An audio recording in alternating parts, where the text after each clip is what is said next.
Problem 97, limit definition of the derivative at a point. This is in the form the limit as delta x approaches 0 of f of x plus, f of delta x plus c minus f of c all over delta x, which means you need to look at the first term to figure out what your f of x is.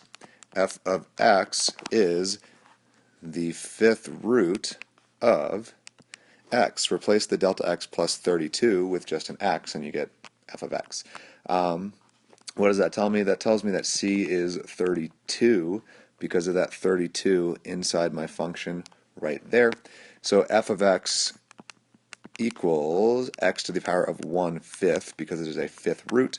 So if I take the derivative f prime of x, that will equal 1/5 x to the negative 4/5. Subtract 1 from 1/5, you get negative 4/5. So what does that mean? That means 1 over 5 times x to the 4/5, which still you're like, what does that mean? Well, f prime of x equals 1 over 5 x to the 4th with a fifth root. So now we need to plug in 32. F prime of 32 will equal 1 over 5 times the fifth root of 32 to the 4th, which you can do those powers in either order. You can either do the fifth root of 32 and then raise it to the 4th, or you can take 32 and raise it to the 4th and then take the fifth root. But this is no calculator, so you need to do it in the easier way. So I'm going to do the root first. What is the fifth root of 32?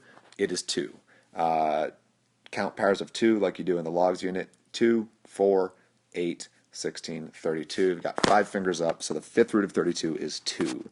So this becomes 1 over 5 times 2 to the 4th. What is 2 to the 4th? Well, count powers of 2 now. 2, 4, 8, 16. So this becomes 1 over 5 times 16, which is 1 over 80.